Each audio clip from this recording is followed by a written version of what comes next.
Break के बाद एक बार फिर से बड़ी खबर पर हम लगातार बने हुए हैं। अब से थोड़ी देर पहले अंतिम संस्कार कर दिया गया है। पंचतत्व में विलीन हो गए हैं महान स्प्रिंटर, हिंदुस्तान के सपनों को उड़ान देने वाले मिल्खा सिंह।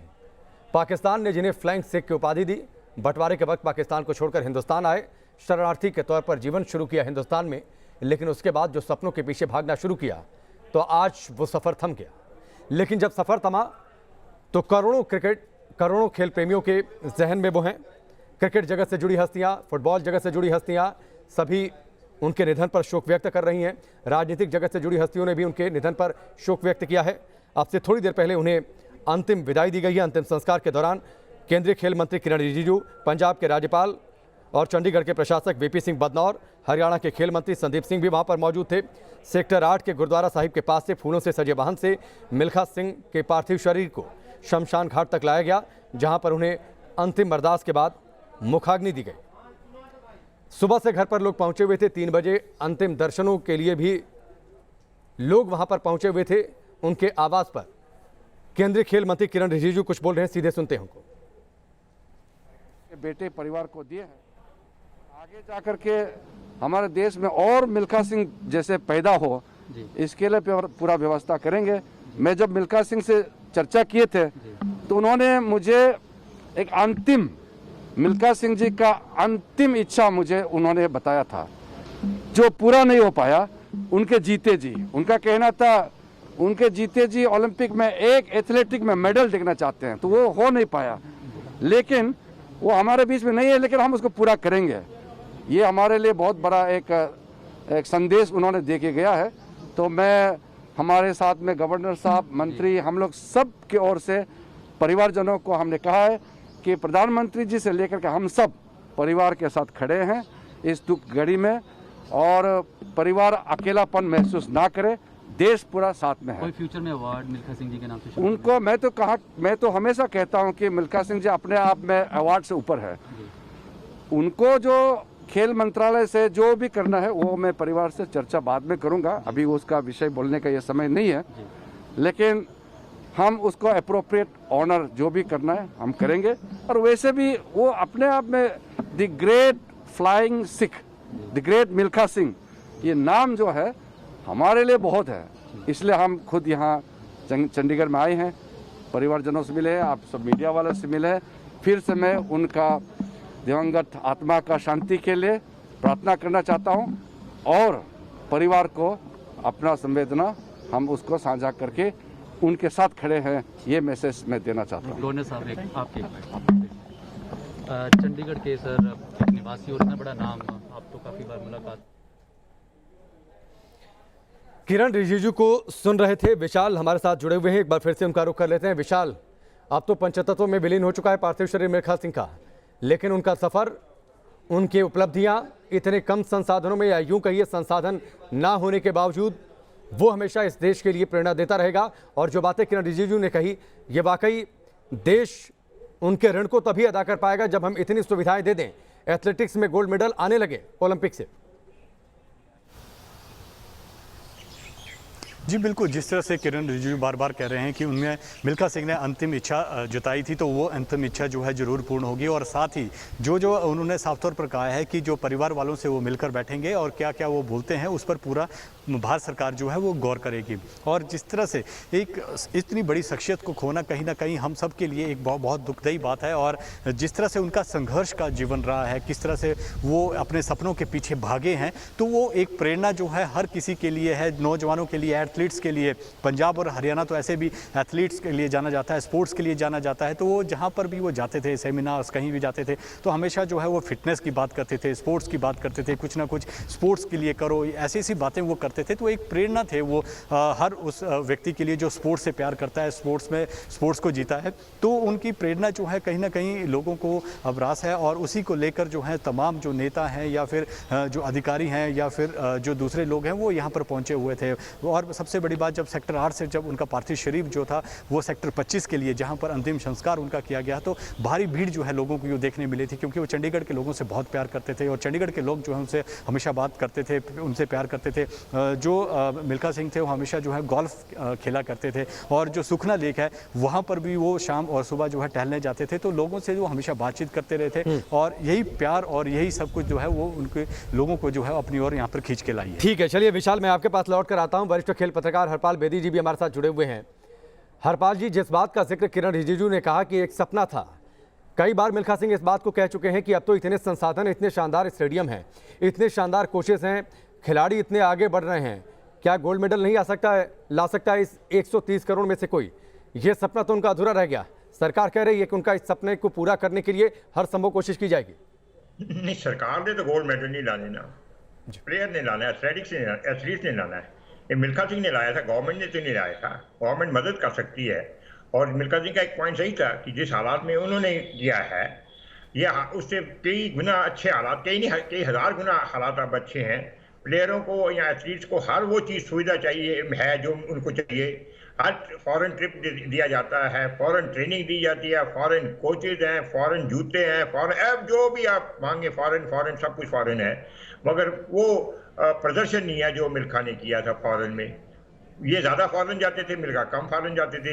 मिल्खा का प्रदर्शन फॉरेन में बड़ा बेहतरीन था, इनका प्रदर्शन फॉरेन में बहुत कम रहता है। तो जो रिजू साहब ने तो वही कहना जो गवर्नमेंट की पॉलिसी या मिनिस्टर कहेगा, हर मिनिस्टर ये चाहता है। बट जो मिल्खा सिंह कर गए हैं, देखिए एक बात है, एक ऐसा आयाम उन्होंने छोड़ा मिल्खा सिंह ने जिसमें बड़ा मुश्किल है उसका मुकाबला करना। ये नहीं कि वो रिकॉर्ड नहीं, तो रिकॉर्ड उनके टूटेंगे और भी मेडल लोग ज़्यादा जीतेंगे, बहुत कुछ होगा, उनसे अच्छा ही होगा।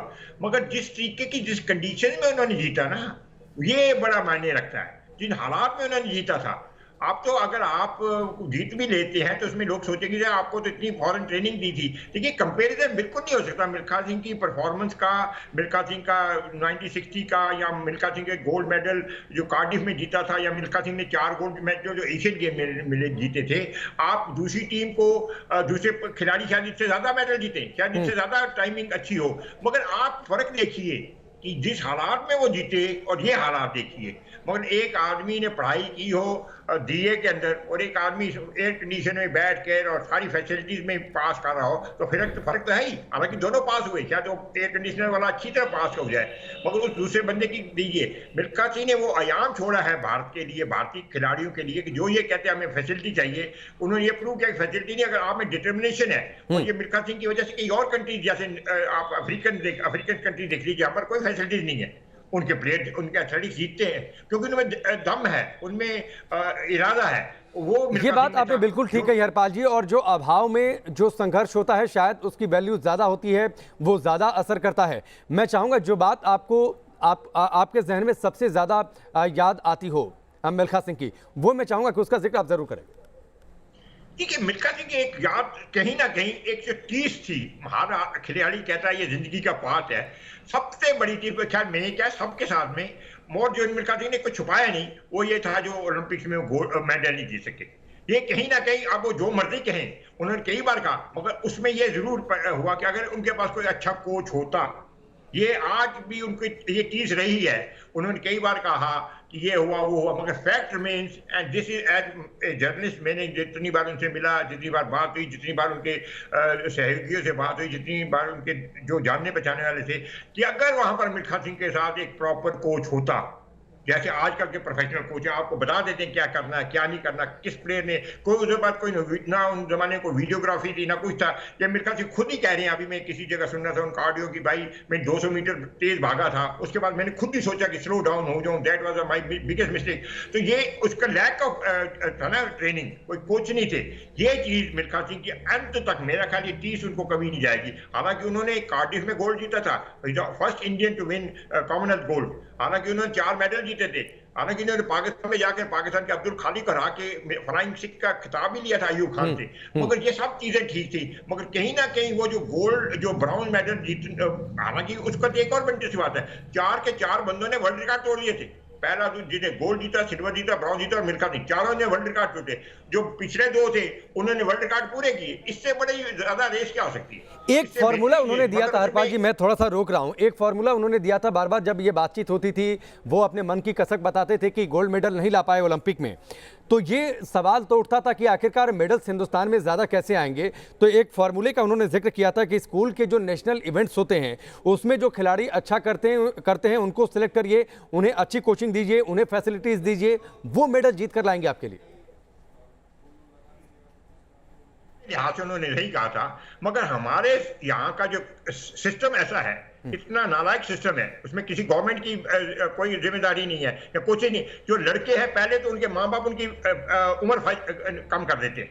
ये जो उम्र का केस है ना, as fudging is a biggest problem. आपको यह नहीं पता लगता कि 15 साल का लड़का जब 17 साल का लड़का जब 15 साल के साथ जीत जाता है तो आप ये कंफ्यूज हो जाते हैं, कहते हैं ये तो मैंने अच्छा किया, मगर आप भूल गया कि जो 17 साल के तो 2 साल की एज हज करी। फिजिकल जो अपेयरेंस है वो पता लग जाती है। भारत की सबसे बड़ी प्रॉब्लम जो है वो है एज फजिंग। जो स्कूल में, क्योंकि आपको जब स्कॉलरशिप मिलती है तो बच्चे के जो माँ बाप है वो कहते हो ये पैसे मिलते हैं, आप कोच वगैरह ये जो इंस्ट्रक्शन मिल जाते हैं, एज कम कर देते, वो ठीक है। यहाँ पर तो आपने वाह लूट ली, ग्वालियर में, चंडीगढ़ में, दिल्ली में जीत ली है, जब बाहर जाते हैं पकड़े जाते हैं इमीडिएट। यही सबसे बड़ी प्रॉब्लम है। इनका भारतीयों को यही करना है, अगर इनको छोड़ दे कि अपने बंद करो, जैसे अफ्रीकन को छोड़ा जाता है कि भाई यार तुमने पैसे कमाओ।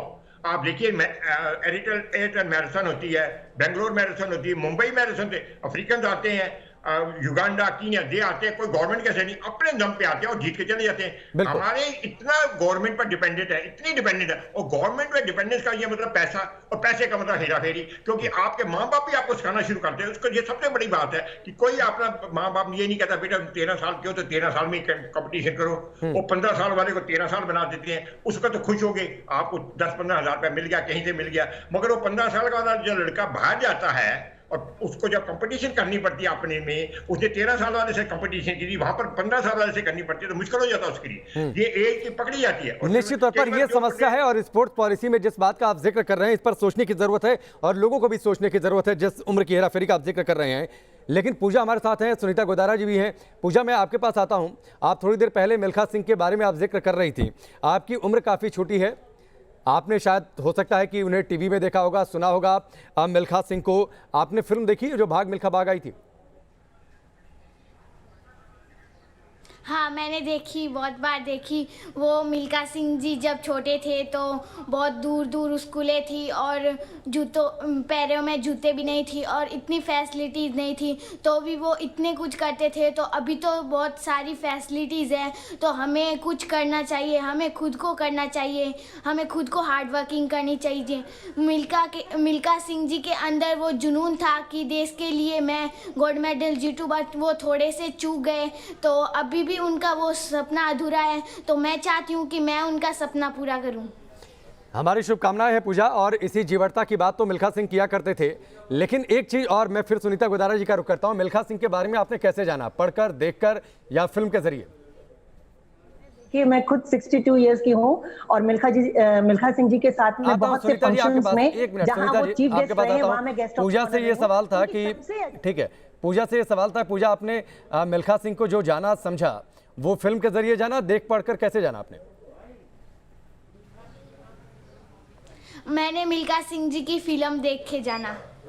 चलिए, ये सुनीता गोदारा जी जब फिल्म को लेकर बातचीत, कई मेकर्स इस बात की कोशिश में थे कि मिल्खा सिंह के जीवनी पर फिल्म बना दी जाए। पहले वो इस बात का विरोध करते थे, हालांकि बाद में जब उनके बेटे जीव मिल्खा सिंह ने कहा कि नहीं फिल्म बननी चाहिए, और उन्होंने बाकायदा सजेस्ट भी किया कि कौन फिल्म बनाएगा, फिल्म इतनी अच्छी बनी कि उन्होंने इस बात का जिक्र किया था कि लोग भूलने लगे थे कि मिल्खा सिंह कौन है, लेकिन फिल्म ने उन्हें एक बार फिर से जिंदा कर दिया। और पूजा की जो बातें हैं, जो उम्र है पूजा की सिर्फ 11 साल की हैं, वाकई इस बात को, पूजा को सुनकर ये लगता है कि मिल्खा सिंह की बात कितनी सही थी। वही तो देखिए, सच में फिल्म की वजह से मिल्खा सिंह दोबारा लोगों की जहन में जिंदा हुए। लेकिन अगर हमारी फेडरेशन चाहती तो वो पहले भी जिंदा हो सकते थे। हमारा स्पोर्ट्स सिस्टम चाहता तो वो पहले से ही स्टार थे और वो स्टार बने रह सकते थे। लेकिन सोचिए, ये आयरनी है हमारे इंडिया की कि उसके लिए एक फिल्म बनानी पड़ी उनको दोबारा लोगों के बीच में लाने के लिए। खैर कोई बात नहीं, वो एक ब्रेव हार्ट थे। उनको मिल्खा सिंह डिसिप्लिन का नाम है, मिल्खा सिंह डिटर्मिनेशन का नाम है, डिवोशन का नाम है, और डेडिकेशन का नाम है, मिल्खा सिंह हार्डवर्क का नाम है, मिल्खा सिंह कंसिस्टेंसी का नाम है, मिल्खा सिंह चैलेंजेस का नाम है। तो हम सबको ये सीख लेनी चाहिए, जितने भी खिलाड़ी हैं जो मेरी एज के हैं, उनको ये कि मिल्खा सिंह 91 की एज तक अपनी जिंदगी फिटनेस के साथ और जिंदा दिली के साथ जिए। और जो यंग बच्चे हैं, पूजा जैसे हैं या बीच के बीच जो टीनेज हैं या यूथ है, हमारा खिलाड़ी जो नेशनल लेवल के हैं, उनको ये सोचना चाहिए कि जैसे हरपाल सिंह जी ने अभी कहा कि पूरा सरकार करेगी से नहीं चलेगा। आपको खुद पहले सोचना है कि अगर कुछ नहीं भी मिल रहा है तो ये नहीं सोचना चाहिए कि हमें सब कुछ मिल जाए तो हम करें। हम खुद कितनी मेहनत कर सकते हैं वो बहुत जरूरी है, जो मिल्खा सिंह जी ने की थी और ये सिखा के गए। ठीक है हरपाल जी, क्या वाकई स्पोर्ट्स पॉलिसी को बड़े तौर पर रिवाइव करने की ज़रूरत है, जो मिल्खा सिंह का सपना था उसे पूरा करने के लिए? क्योंकि ट्रैक एंड फील्ड इवेंट में आप देखिए बहुत बड़ी कामयाबी मिल्खा सिंह को छोड़ दिया जाए तो बहुत बड़ी कामयाबियां नज़र आती नहीं हैं।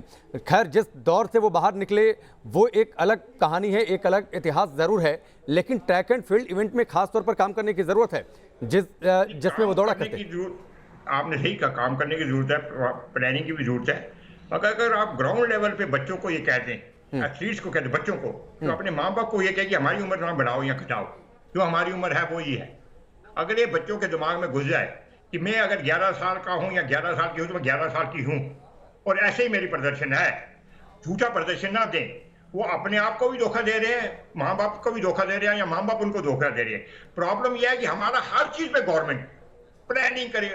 अब नाइजीरिया का जो एथलीट आ रहा है जहां पर ये 10-12 हजार डॉलर जीत के चले जाते हैं, 20,000 डॉलर जीत के, वो गवर्नमेंट से थोड़े पूछ जाते, वो अपने दम पे है। जो गवर्नमेंट का उनका रोल होता है, जब ओलंपिक्स वगैरह उनकी गेम जो होती है, अफ्रीकन गेम्स होती है, ठीक है, उनमें आता है गवर्नमेंट का रोल, वो पॉलिसीज भी होनी चाहिए। मगर छोटे ग्राउंड लेवल पे, सबसे ज्यादा ग्राउंड लेवल पे बच्चों को ये बताना, बच्चों के माँ बाप को ये बताना कि अपने बच्चों को ईमानदारी से उम्र फर्ज ना करें और जिस लेवल के हैं, क्योंकि आप कई बार खुश हो जाते हैं कि एक 13 साल का बच्चा या 15 साल का बच्चा 11 साल के बच्चे को हरा देता है, तालियां तो पिट जाती हैं, मगर उस 11 साल बच्चे को कुछ नहीं हुआ, 15 साल जो बना है, जिन्हें अपनी एज हज की, उसका फ्यूचर तबाह हो गया। ये लिख के ले लीजिए। इतने प्लेयर, इतने अच्छे अच्छे एथलीट गायब हो गए, कहाँ गए वो सारे? रोज इतने चैंपियन हमारे पैदा कहाँ गए? सुनीता बताइए आपको, क्योंकि किसी वक्त भी आपने अपने आप से धोखा किया, ये होता है। जितनी प्लानिंग बना लीजिए, प्लानिंग क्या होती है? सुनीता बैठेगी, मैं बैठूंगा, 10-12 और बैठेंगे, हमने इधर से गूगल से डाटा इकट्ठा किया और इंटरनेशनल अथॉरिटी से डाटा इकट्ठा ये कर दिया, बाहर से फॉरेन डॉक्टर आ जाएंगे, ये डालिए, ये इंजेक्शन कराइए, ये करिए, बस हो जाएगा। अगर इन चीजों से होता तो इंडिया ने तभी तो सारे मेडल जीते होते। हमारे पास तो सारे फॉरेन निश्चित तौर पर मैं हरपाल जी आता हूं, एक तस्वीर सामने आई है, वो तस्वीर भी दिखा देते हैं दर्शकों को। सैंड आर्टिस्ट सुदर्शन पटनायक ने आप देखिए किस तरीके से श्रद्धांजलि दी है मिल्खा सिंह को। ये श्रद्धांजलि उनकी ओर से, tribute to the legend the flying Sikh. अपने अंतिम सफर पर है, पार्थिव शरीर पंचतत्व में विलीन हो चुका है मिल्खा सिंह का, लेकिन इसमें भी मुस्कुराते हुए उनकी छवि। और हरपाल सिंह, जो कोई भी मिलता था मिल्खा सिंह से तो एक अलग तस्वीर अपने जहन में रखकर ले जाता था। आज देखिए इस दुनिया में इतने बड़े डाइटिशियंस हैं, इतने बड़े कोचेज हैं, डाइट की बातचीत होती है, हम रोनाल्डो की बातचीत करें वर्ल्ड लेवल पर या फिर हिंदुस्तान में विराट कोहली के फिटनेस की तारीफ होती है, बहुत सारे फैक्टर्स उसके पीछे हैं। लेकिन ऐसी सारी सुविधाएं मिल्खा सिंह के साथ नहीं थी। वो तो कहते थे कि मेरा सिर्फ एक फॉर्मूला है कि भूख से थोड़ा सा कम खाइए, क्योंकि सारी बीमारियां पेट से शुरू होती हैं, तो पेट थोड़ा सा खाली रहेगा तो बीमारियां घर नहीं कर पाएंगी। दौड़िए जितना आप दौड़ सकते हैं, ब्लड सर्कुलेशन ठीक रहेगा, ब्लड सर्कुलेशन ठीक रहेगा तो डॉक्टर के पास जाने की नौबत नहीं आएगी। वो खुद उन्होंने कई इंटरव्यू में कहा कि मेरी बीवी मुझे जब कभी रात को सिर दर्द होता है डेस्प्रिन या देती थी, एनएससी में खाता ही नहीं था, सवेरे चला जाता था।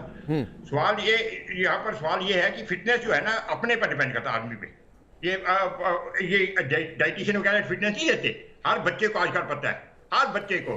थोड़ा सा वक्त कम है हरपाल जी, थोड़ा सा वक्त कम है, चूंकि आपने उनकी पत्नी का जिक्र कर दिया। 5 दिन पहले उनका भी निधन हो गया था। आप उनकी प्रेम कहानी हालांकि लोग तो बहुत कम जानते हैं, फिल्म के जरिए जरूर थोड़ी सी लोगों ने बातचीत जानी, लेकिन शादियों में मुश्किल भी आई उनकी शादी में, लेकिन उसके बावजूद जिस तरीके का सफर रहा वो इस बात का भी जिक्र करते रहे कि बिना मैं अपनी पत्नी के रह नहीं पाऊंगा। बहुत ज्यादा हुआ भी कुछ वैसा ही आखिरी समय में, और जब उनको अंतिम विदाई दी गई तो उनकी तस्वीर, उनकी पत्नी की तस्वीर उनके हाथों में रखी हुई थी, जिसका जिक्र विशाल ठाकुर ने अब से थोड़ी देर पहले किया। ये तो है, 60 साल इकट्ठे रहे और आपने सही कहा, निर्मल सैनी हुआ करती थी, वो वॉलीबॉल की चैंपियन थी। माँ बाप ने बड़ा ऑब्जेक्शन किया था कि भैया ये जिससे शादी करी उसने किया गया अभी तक, चाहे उसका अखबारों में आया नाम थे, बट उन्होंने कहा खाने पीने का क्या इलाज होगा, आर्मी का आर्मी है। But then they stood by each other and they stayed by. 60 साल का है और 60 साल का अगर अचानक आपका पार्टनर चला जाए तो मेरे का आधा झटका तो उसी की वजह से हुआ, शायद ये रिकवर कर जाते। He was a man with ट्रेमेंडस will power. वो जो अचानक क्लैश हुआ पिछले 5 दिनों में, जब उनको बताया गया कि उनकी वाइफ की डेथ होगी, then he lost the will to live. That is the reason. Otherwise जो आज लोग हैरान हो रहे हैं, 91 साल is a very good life to go and it is one should celebrate. मगर जो दुखी हुए हैं इसलिए हुए हैं कि अचानक हुआ, अचानक तो खैर मौत का तो कोई पता नहीं, मगर the man had a tremendous will to live. But I think the moment his wife. ठीक है, आप सबका बहुत बहुत शुक्रिया। वक्त इतना ही। हरपाल जी बहुत बहुत शुक्रिया, सुनीता गोदारा, पूजा आपका बहुत बहुत शुक्रिया, विशाल आपका बहुत बहुत शुक्रिया। अद्भुत धावक, या यूं कहिए कि असाधारण उड़ान भरने वाले फ्लाइंग सिख मिल्खा सिंह अपने आखिरी सफर पर रवाना हो चुके हैं।